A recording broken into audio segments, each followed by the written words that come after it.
Novarum de León XIII. Con lo cual, Rerum Novarum y Populorum Progressio, dos hitos claves de la moderna doctrina social de la Iglesia. Una característica de Pablo VI fue llamado el Papa peregrino, porque, recordemos, los papas no salían, desde 1870 los papas se consideraban prisioneros del Vaticano. Pío XI da un paso dando la bendición desde el balcón de San Pedro, a la plaza de San Pedro.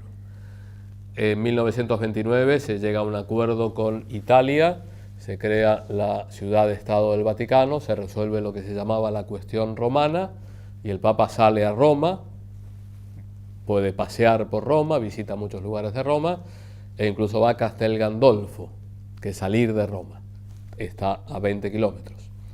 Eso Pío XI. Pío XII va a un pueblito del Lazio. El Lazio es la región, como si dijéramos la provincia, donde está Roma. Juan XXIII, audaz, va a Asís y a Loreto para pedirle a la Virgen de Loreto y a San Francisco de Asís por el Concilio Vaticano II. Va en tren, viaje apoteósico, y era una gran novedad que el Papa saliera de los confines de Roma. Bueno, Pablo VI visitará los 5 continentes. Y eso ya parecía que nadie lo iba a superar. Después llegó Juan Pablo II, que ese sí que fue peregrino en todo sentido. Entonces, un viaje importante fue a las Naciones Unidas, el Papa que habla ante la Asamblea General, donde dice que la Iglesia es experta en humanidad. O sea, la Iglesia cuando habla a los hombres sabe de qué está hablando. Es un discurso que dice: no vengo a pedir nada, no vengo a ofrecer nada, simplemente a presentar a Jesucristo y a el Evangelio, la paz. O sea, es un discurso muy humilde que llamó muchísimo la atención y que tuvo muy buena acogida. Entonces, en las Naciones Unidas habla ante el mundo, pero después va a la India a hablar ante millones de personas no cristianas. El diálogo, hay que dialogar con todos, también hay que dialogar con los no cristianos. Y va a Jerusalén, donde se encuentra con el patriarca Atenágoras, que era el patriarca de Constantinopla, la cabeza, por así decirlo, tradicional del mundo ortodoxo, aunque no hay ninguna cabeza clara en el mundo ortodoxo, ¿no? Hay muchas cabezas, el patriarca de Moscú, el de Kiev, etc. Entonces se encuentra con Atenágoras en Jerusalén.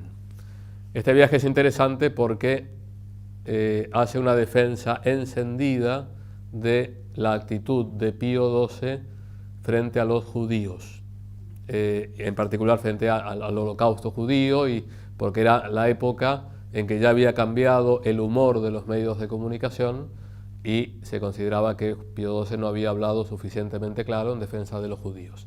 Ya de esto hablamos en otra clase. Entonces Pablo VI habla con palabras inequívocas sobre Pío XII, del cual le echa muchísimas flores. Entonces es otra luz para ver, bueno, no estaba tan enojado Pablo VI cuando Pío XII le dijo que fuera a Milán, sino quizás se hubiera callado. Bueno, ese es un viaje también muy emocionante y de gran respiro ecuménico, porque se encontraba nada menos que con el patriarca de Constantinopla. Después irá a Filipinas, donde tiene un atentado, le llegan a clavar un cuchillo, una pequeña herida, gracias a Dios no pasó del susto, millones de personas. Otra vez Asia, continente importantísimo para la nueva evangelización. Va a África, en concreto a Uganda, donde canoniza a Carlos Lwanga, que es un mártir de Uganda, con otros compañeros, y también reconoce que fueron testigos de la fe, gente que murió por la defensa de la fe cristiana, pero no católicos, sino anglicanos.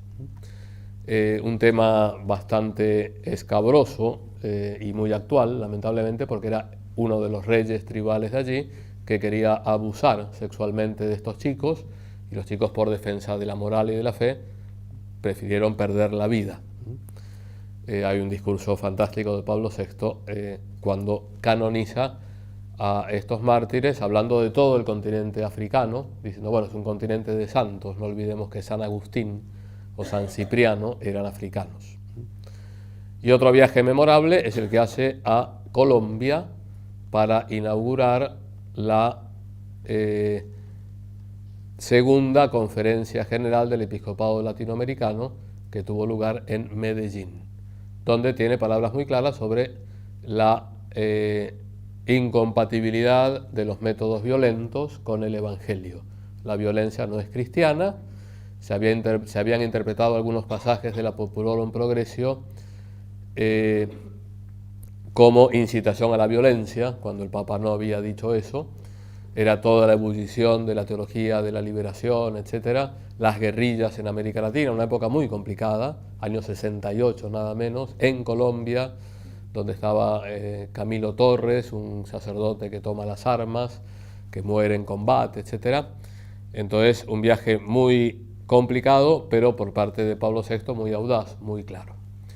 Entonces, ya es un papa universal, es decir, está en los 5 continentes, ya es el desarrollo total de la televisión, papa muy cercano, también porque los medios de comunicación lo facilitaron. Ahora, todo cambió cuando se acaba el Concilio Vaticano II, viene lo que se llama el posconcilio. Juan XXIII, que era un hombre que veía todo siempre en positivo, se hubiera resucitado, se hubiera muerto al ver lo que pasó después del Concilio Vaticano II. Y esto es interesante subrayarlo. Hay gente que no le gusta el Concilio Vaticano II y eso es una actitud muy poco católica. O sea, un católico que no le gusta el Concilio Vaticano II es poco católico. Nos tiene que gustar el Concilio Vaticano II y el primero, y Trento, y el de Calcedonia, y el de Nicea, porque por ahí habla el Espíritu Santo.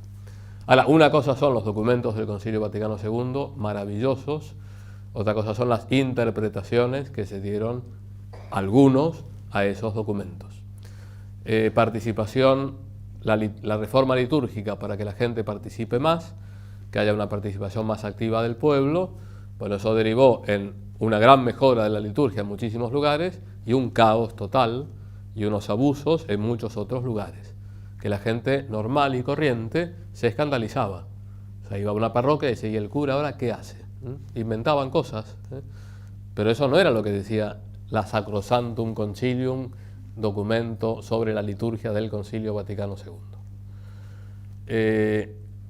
Se dieron muchísimos pasos a favor del ecumenismo, del diálogo interreligioso, pero el Concilio Vaticano II no dijo nunca que daba igual ser católico, ser metodista, luterano, judío, budista, y en cambio se abrieron todas las puertas para un indiferentismo que da igual ser una cosa u otra, y por lo tanto, si da igual, no hay que hacer apostolado, no hay que hablar a los demás porque hay que respetar a los demás. Claro que hay que respetar a los demás, pero el máximo respeto es dar lo mejor que tenemos, que es la fe, proponerla. Después cada uno hará lo que considere más conveniente.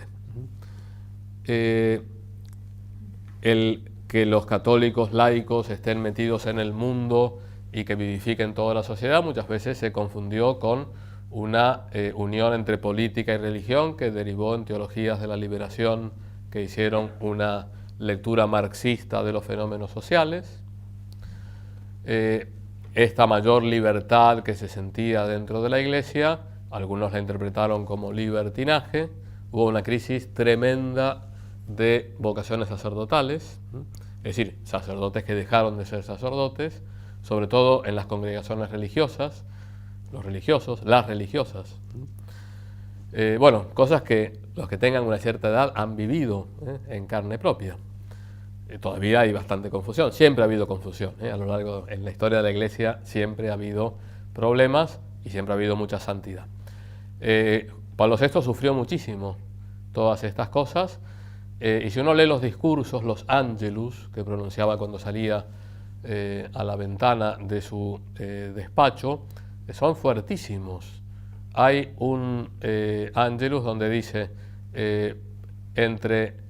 por los espacios que dejan las ruinas de la Iglesia está saliendo el humo de Satanás.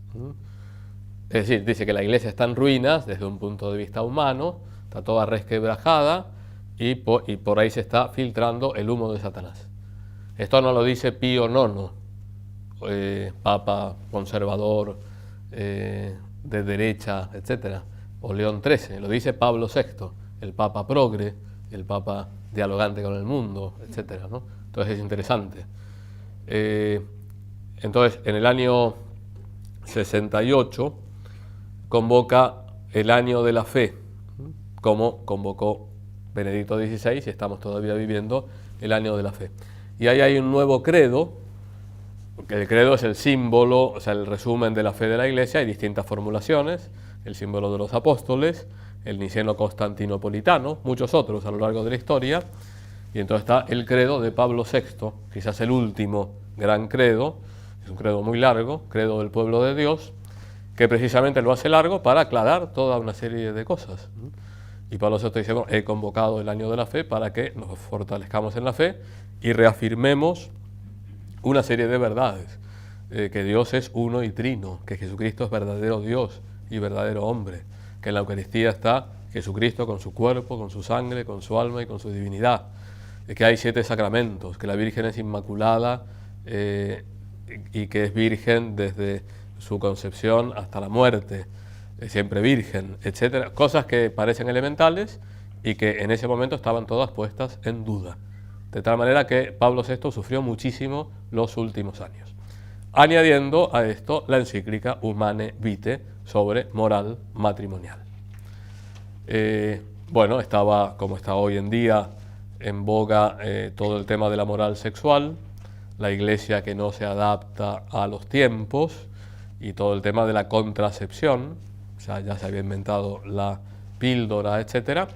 Entonces había grandes peticiones que Pablo VI aclarara la doctrina, si se podía o no se podía. Convoca a una serie de expertos, etcétera. Muchos expertos le animan a abrir la mano. Pablo VI sufre mucho interiormente, lo ve en la presencia de Dios. Hay quienes dicen que uno de los autores fundamentales de la Humane Vitae, que redactó la encíclica siempre la redactan muchas personas, después el Papa hace las correcciones y la hace suya. Lo que se dice ahora de la encíclica a 4 manos, ¿no? de Papa Francisco, Lumen Fidei, es una encíclica del Papa Francisco. Ahora, ¿quién escribió la encíclica? A mí me parece que el 99,9% Benedicto XVI, pero no existe Benedicto XVI, es decir, no es más el Papa.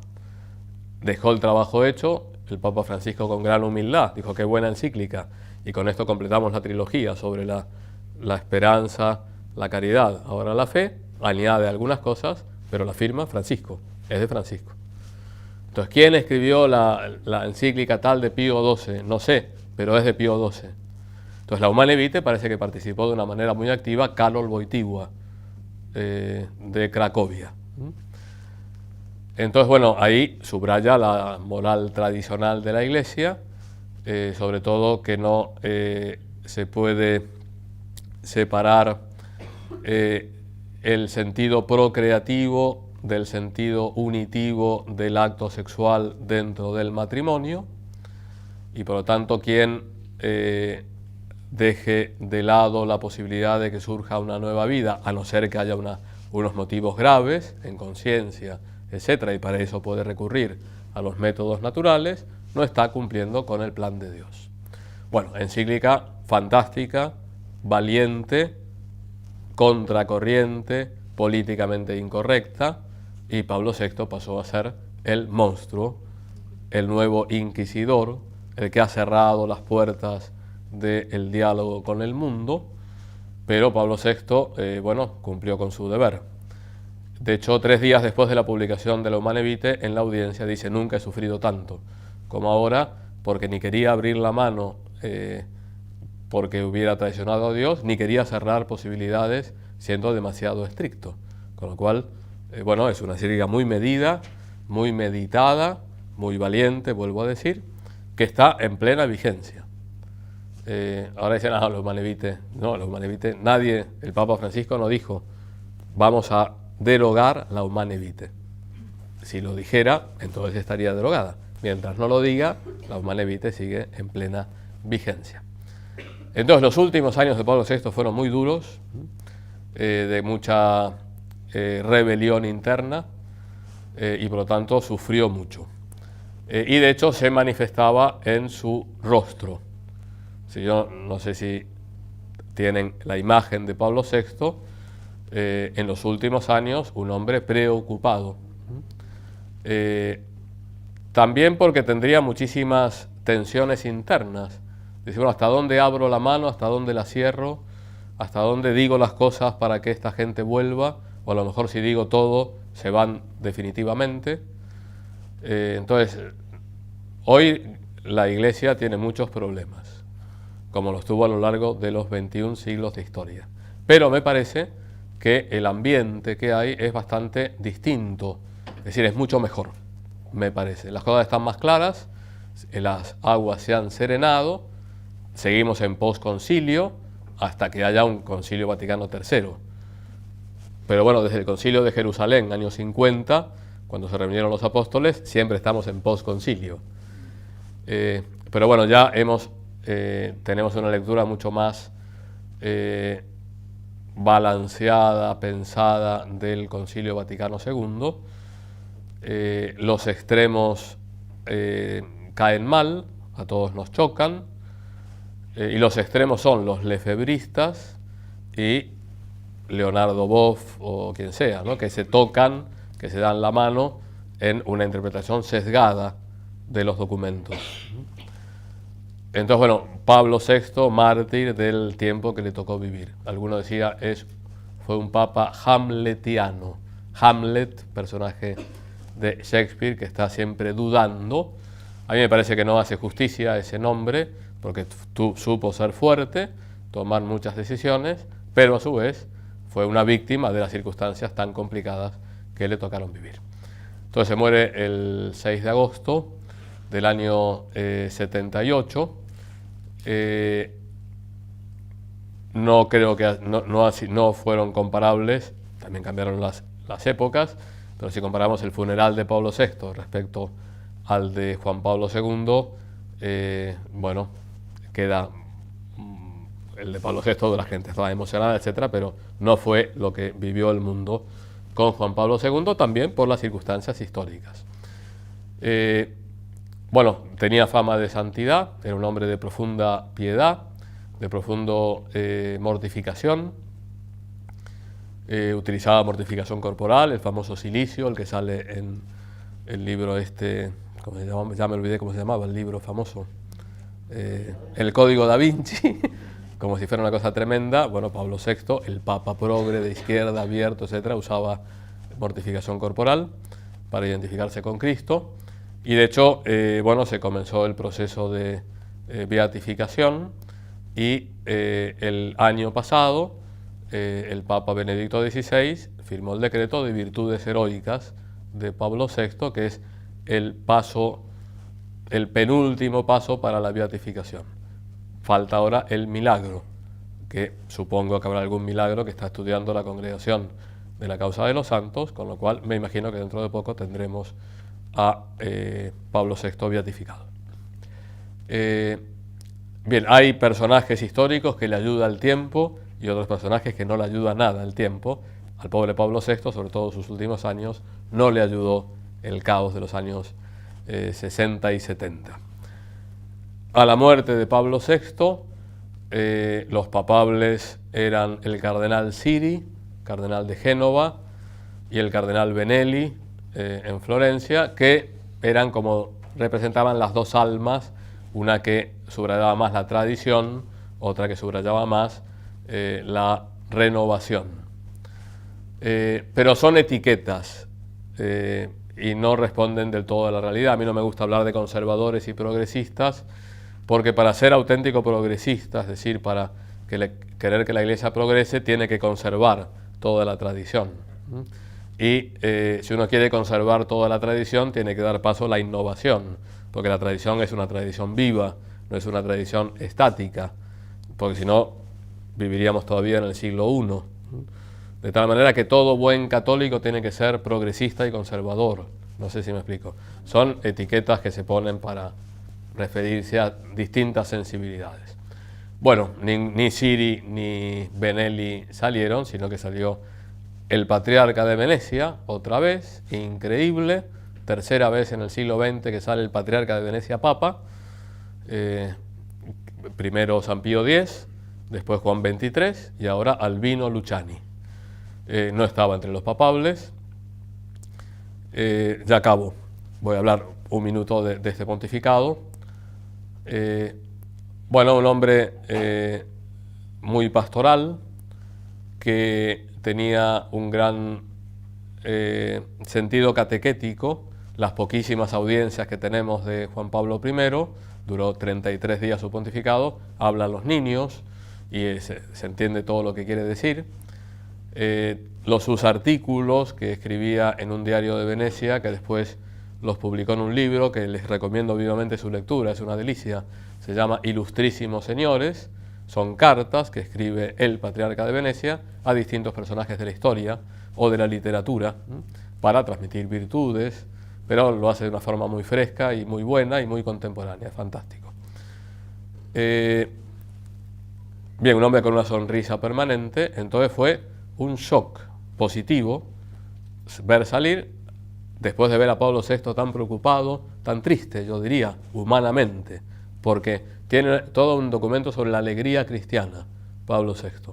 Y estoy seguro que internamente estaba muy alegre, porque es algo propio de los cristianos sabernos hijos de Dios, y aunque el mundo se venga abajo, tenemos la alegría. Pero a veces no se manifiesta exteriormente. En Pablo VI no se manifestaba, por lo menos en los últimos años. También por carácter. Bueno, la sonrisa de Juan Pablo I cambió el panorama, llenó de esperanza. ¿Cuánto bien uno puede hacer con una sonrisa? Ya lo decía Palito Ortega en una canción, pero es verdad, es verdad. Una sonrisa es fantástica. Bueno, la sonrisa, ¿qué hizo Juan Pablo I? Sonreír, y cambió el ambiente. A los 33 días se murió. Hay toda una serie de literatura de ciencia ficción que dice que lo mataron, etc. Da la impresión que no, que se murió porque estaba mal del corazón. Quizá también el sentir todo el peso de la Iglesia, ¿no? Y uno puede, claro, después uno dice qué maravilla, porque a través del pontificado de Juan Pablo I cambió el ambiente y se dio paso a Juan Pablo II. Pero el día que se murió, 29 de septiembre de 1978, uno no entendía nada. Decía, ¿cómo puede ser que Dios permita esto? Y sin embargo, Dios sabe más. Dios es el que conduce a la Iglesia y por lo tanto fue todo tremendamente positivo. Lo dejamos aquí y seguimos en unos minutos.